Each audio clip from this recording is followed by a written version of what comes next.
आपको कड़ी, हरा साग और भरवा बैंगन बहुत पसंद है ना? सब अपने हाथों से बनाया मैंने स्पेशल आपके लिए। बस आप चक्कर बताइए आपको अच्छा लगा या नहीं। देखो भाभी, अब आप इतना बार बार पूछ रही हैं, इसका मतलब मेरे मुंह से तारीफ ही सुनना चाह रही हूँ। लेकिन अब कौशल्या की आदत तो आपको पता है ना, झूठ मैं बोल नहीं पाती और सच बोलने से हमको कोई रोक नहीं सकता। हाँ तो दीदी, हम कौन सा आपको झूठ बोलने के लिए कह रहे हैं? बस आप दिल खोलकर तारीफ कर दीजिए, हमको भी संतोष मिल जाए कि पूरा दिन रसोई में लगे थे, हमारी मेहनत सफल होगी। अब तारीफ करने लायक कुछ हो तब तो तारीफ करो। आप तो भाभी कनपट्टी पर बंदूक लगाकर बैठ रही हो कि आज तारीफ सुनकर यहाँ से लोगी। सच सुनना चाह रही थी ना आप, तो सुनिए। कड़ी में आपने बेसन कम डाल रखा है। बेसन कम होने की वजह से कड़ी में वो गाढ़ापन नहीं है, वो स्वाद आया ही नहीं जो अम्मा के हाथ की कड़ी में होता था। 25 साल पहले भी आप ऐसी ही पानी जैसी कड़ी बनाती थी और आज शादी को 25 साल बीत जाने के बाद भी आपके स्वाद में 19-20 का अंतर नहीं आया। और सुनिए, कड़ी में ये जो पकौड़े डाल रखे हैं ना आपने, इन पकौड़े और सड़क पर पड़े हुए पत्थर के बीच में कोई ज्यादा अंतर नहीं है, क्योंकि ना तो आप उन पत्थरों को खा सकते हैं और ना ही इन पकौड़ों को इतने सकते। भरवा बैंगन बनाने से पहले बैंगनों को खोलकर अच्छे से चेक किया जाता है, कहीं से कोई कीड़ा तो नहीं लगा। लेकिन मेरी थाली में जो बैंगन रखा है उसमें कीड़ा लगा है। अब आप ही बताओ कैसे खाऊं आपके बने हुए बैंगन और कैसे करूं तारीफ? और सुनिए, साग के बारे में भी तारीफ सुनना चाह रही थी ना? अरे नहीं दीदी, इतनी तारीफ बहुत है आज के लिए। मेरे कानों से तो इतनी तारीफ सुनने के बाद खून निकल आया। अब आपने साग की भी तारीफ कर दी तो कहीं चक्कर खाकर गिरना पड़ो। मैं समझ गई, आगे से कोशिश करूंगी कि आपकी पसंद का खाना बना पाऊं। अच्छा, खाना खाने के बाद आप चाय पीती है ना? आपके लिए कप चाय बना दूं? हाँ बना दो चाय। खाना तो खाने लायक बनानी, कम से कम एक कप चाय तो ढंग की पिलवाई दो। पता नहीं भाई कैसे मायके जाकर लोग महीना 2 महीना रुक जाते हैं। हम तो भाभी के हाथ का एक वक्त का खाना भी मुश्किल से खा पाते हैं। उम्र में 7 साल बड़ी ननद कौशल्या का शुरू से परिवार में बहुत दबदबा रहा था। आशा की सास भी बेटी की कही हुई किसी बात को कभी टालती नहीं थी। इसी कारण आशा के मन में भी ननद के लिए सम्मान और डर हमेशा बना रहा। आज 25 साल गुजर जाने के बाद भी ननद कौशल्या के घराने पर वो बिल्कुल नई नवेली दुल्हन की तरह घबराई घूम रही थी और कौशल्या को उसकी पसंद का खाना खिलाकर इंप्रेस करने की कोशिश में लगी हुई थी। आशा भाभी, मैं सोच रही थी परसों शाम को निकल जाऊं। अरे दीदी, आज ही तो आप आई हैं, अब आई हैं तो थोड़ा और रुक जाइए ना। नहीं भाभी, अब आजकल कहाँ रुकने का हो पाता है। बस किसी तरह समय निकालकर मिलने चली आई थी आप लोगों के साथ। ज्यादा दिन तो भाई नहीं रुक पाएंगे, परसों शाम को निकल जाएंगे। चलो शुक्र है भगवान का, बस 2 ही दिन के लिए ये सारी बातें बर्दाश्त करनी पड़ेगी। जी कहीं ज्यादा दिन के लिए ना रुक जाए, ये सोच सोचकर मेरा ब्लड प्रेशर डाउन होने लगता है। तभी कौशल्या देवी की आवाज आशा के कानों में पड़ती है। अरे आशा भाभी, जरा इधर आओ। ये बर्तनों की हालत देख रही हूँ, इसीलिए हमें ये काम वाले के हाथ का काम फूटे आंख नहीं सुहाता। अरे भाई, आदमी अपने हाथ से काम करता है, साफ सफाई करता है, तो खुद को पता रहता है कि हमने अच्छे से काम किया या बुरा। अब नौकरानियों के हाथ में काम सौंपने का मतलब है कि परिवार वालों की सेहत तो गई चूल्हे में। इतना बर्तनों में साबुन जमा हुआ है, ये साबुन पेट में ही जाएगा ना? पेट में जाकर फायदा तो पहुंचाएगा नहीं, बीमारियां ही तो बनाएगा। और बुरा मत मानना भाभी, 3 लोगों के परिवार में कितना बर्तन हो जाता होगा। इसका 3 गुना बर्तन दिन में कम से कम 5 बार धोते थे हम लोग, लेकिन कभी चूं नहीं की। ये तो आजकल का नया फैशन चल गया है, हर कोई अपने झूठे बर्तन साफ करवाने के लिए नौकरानियों का मुंह देख रहा है। अरे नहीं जीजी, आप गलत समझ रही हैं। वो ना काम वाली से गलती से छूट गया होगा, वरना काम तो बहुत बढ़िया करती है। उसके हाथ की सफाई की तो पूरी कॉलोनी में चर्चा है भाई। हाँ जी, आपके जैसे ही होंगे ना वो लोग भी, जो अपने घर का काम ना करना चाहते हैं।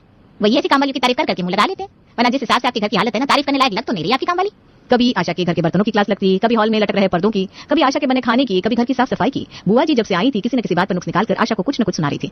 2 दिन तक भाभी से तरह तरह के पकवान बनवाकर खाने के बाद भी कोई एक भी डिश बुआ जी के मन नहीं लगी थी। और आखिरकार बुआ जी के वापस लौटने का समय आ ही जाता है। जाते समय मन दुखी मत करना भाभी, अभी तो जा रहे महीने भर बाद शादी थी तो है ना गोलू की। आपकी बात शादी में आएंगे तो कोशिश करेंगे ज्यादा दिन रहकर जाए। ठीक 1 महीने बाद आशा के बेटे गोलू की शादी बड़े धूमधाम से राखी के साथ हो जाती है और शादी के बाद आशा रसोई की सारी जिम्मेदारी बहू को सौंपकर सुकून की जिंदगी बिताने लगती है। राखी बहू, मैंने कहा था रात को थोड़े छोले भिगो लेना, तुम्हारे पापा जी का कई दिन से छोले चावल खाने का मन कर रहा है, भिगो दिए थे ना? सास की आवाज सुनकर राखी के होश उड़ जाते हैं। अरे यार, क्या करूं मैं अपना जानबूझकर ये सब नहीं करती, लेकिन पता नहीं क्यों मुझे याद ही नहीं रहता। अब अगर माँ जी को कह दिया कि मैंने रात में छोले नहीं भिगोए थे तो माँ जी का प्रवचन शुरू हो जाएगा। हाँ माँ जी, बस सबका नाश्ता बना दूं, उसके बाद छोले उबलने के लिए रख दूंगी। सासू माँ को छोले की बात झूठ बोलकर राखी फटाफट एक बर्तन में पानी उबालती है और उसमें छोले डालकर ढक देती है। जब तक मैं सबका नाश्ता बनाऊंगी थोड़े बहुत नरम हो ही जाएंगे, उसके बाद कुकर में डालकर थोड़ी एक्स्ट्रा सीटी लगा दूंगी। बस भगवान, आज किसी तरह माँ जी की बातों से बचा लो, आगे से मैं याद रखने की कोशिश करूंगी।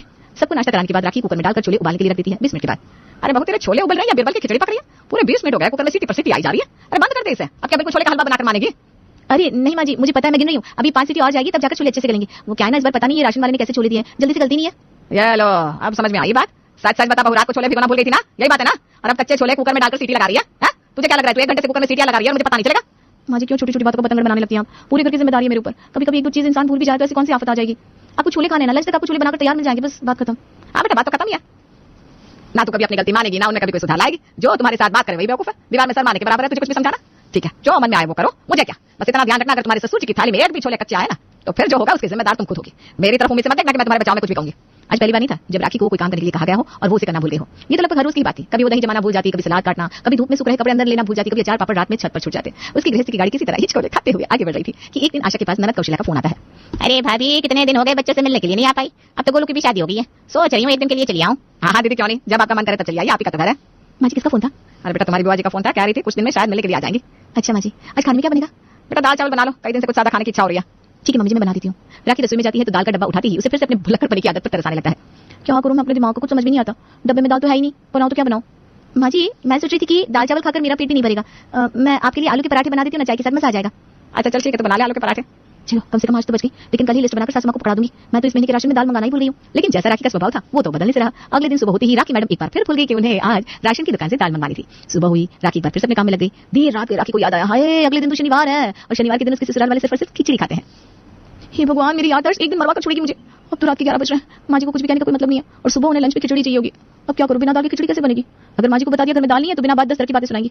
इससे तो अच्छा सुबह सबको नाश्ता कराने के बाद बहाने से मार्केट जाकर दाल ले आऊंगी। राखी ने अगले दिन खिचड़ी बनाने के लिए अपने मन में पूरा प्लान सोच लिया था सुबह नाश्ते के समय। अरे राखी बेटा, आज क्या बनाने वाली हो लंच में? मम्मी जी आज तो शनिवार है ना, आप खिचड़ी खाएंगी, कुछ और तो खाएंगी नहीं, तो सोच रही हूँ वही बना दूं। अरे नहीं बेटा, तुम्हारी बुआ जी का फोन आया था, मैं तुम्हें बताना भूल गई। आज दोपहर तक वो हमारे घर आ रही है, तुम ऐसा करो कुछ स्पेशल बना लो। अब मैं मानो क्या कि तो खिचड़ी बना कर रखेंगे नहीं, अगले शनिवार को खा लेंगे खिचड़ी, कोई बात नहीं। वाह भगवान जी वाह, आज तो आपने खूब साथ निभाया, घर में दाल है नहीं इसलिए खिचड़ी का मैटर ही खत्म कर दिया। चलो ये भी अच्छा हुआ, अब मैं फटाफट से सब्जी बना देती हूँ, बुआ जी के आने से पहले सब बनाकर तैयार करना होगा। राखी रसोई में जाती है और जल्दी जल्दी सब्जियां काटना शुरू कर देती है। इतने सालों से जीजी मेरे हाथ के बने हुए खाने में कमियां निकाली है, चलो कम से कम ये सोचकर तो मूड खराब नहीं हो रहा कि अब जीजी आकर मेरे बने खाने में 10 तरह की मीट निकालेंगी। अब तो जमाना गया, अब जीजी की जली कटी बातें राखी को सुननी पड़ेगी। राखी बहू, खाना एकदम लाजवाब बनाना, तेल मसाला डालने के लिए हाथ रोकने की जरूरत नहीं है। तुम्हारी बुआ जी जरा तीखी जुबान की है, खाना भी तीखा पसंद करती है और बोलती तो ये एकदम तीखा है, इसलिए जितने दिन वो यहाँ रहे थोड़ा उनकी पसंद के हिसाब से रहना होगा। अब चिंता मत करिए माँ जी, आपको तो पता ही है मेरे हाथ में स्वाद की कोई कमी नहीं है। बुआ जी को आप खाना खिलाओगी ना तो बुआ जी उंगलियां चाटती रह जाएंगी। राखी ने पूरा लंच बनाकर तैयार कर दिया। बुआ जी के घर पहुंचते पहुंचते तक दोपहर के 3 बज गए थे। बहू जल्दी से खाना लगाओ, बहुत लेट हो गया है पहले। अब जीजी कब खाएंगी, कब आराम करेंगी? अरे नहीं नहीं भाभी, ये खाना उठा के तुम फ्रिज में रखवा दो, हमें बड़ी थकान हो गई है। पहले 1 कप चाय पिलाओ बढ़िया सी, और सुनो बहू गर्मी है तो सबसे पहले 1 गिलास नींबू पानी दे देना तुम, उसके बाद अपना चाय नाश्ता तैयार करती रहो, खाने की कोई जल्दी ना है। खाली पेट रहकर तो हमारी गैस से भूखी मच जाती है। आप सबने तो खा लिया है ना? बुआ जी वो मम्मी जी तो मना कर रही थी, लेकिन मैंने कहा कि बुआ जी को आने में लेट हो रहा है तो आप सब लोग समय से खाना खा लो। ठीक किया बेटा, अब हमें खाते हुए 4 बज जाएंगे तो क्या बाकी लोग हमारे साथ व्रत करें? क्यों भाई, हमारा तो ट्रेन का मामला था, ट्रेन का समय थोड़ा आगे पीछे हो ही जाता है। बुआ जी की खातिरदारी करने में राखी किसी भी तरह से पीछे नहीं हट रही थी। पहले उसने बुआ जी के लिए ठंडा ठंडा नींबू पानी बनाया, फिर उसके बाद बुआ जी की पसंद की अदरक की चाय बनने के लिए गैस पर रख दी। अरे बेटा भूल गया क्या, बुआ को तेरे मन्नू हलवाई की कचौड़ियां कितनी पसंद है, जा जाकर कचौड़ी लिया, चाय के साथ गरम गरम कचौड़ी खाकर मजा आ जाएगा। बुआ जी की बात सुनकर आशा का बेटा दौड़कर नुक्कड़ वाले हलवाई से खस्ता कचौड़ियां ले आता है। चाय के साथ खस्ता कचौड़ियां खाते खाते शाम हो गई थी। बुआ जी आपने तो खाना खाया ही नहीं, चाय नाश्ते में ही इतना समय बीत गया, आपका खाना लगा दूं क्या? अरे नहीं बेटा, अब खस्ता कचौड़ियां खा ली ना, कुछ खाने की इच्छा नहीं बची। ऐसे कैसे जीजी, सुबह से भूखी प्यासी घर से चली हो आप, अब यहाँ आकर समय से भोजन ना करो, ये तो मैं होने नहीं दूंगी। अरे मैं कह रही हूँ ज्यादा कुछ नहीं तो कुछ हल्का ही खा लो, ऐसा करो थोड़ी सी सब्जी और 1 रोटी ले लो, पेट भी खाली नहीं रहेगा। अच्छा चलो, तुम लोग इतनी जिद कर रहे हो तो ऐसा करो बहू, अभी तुम्हारी तेल मसाले वाली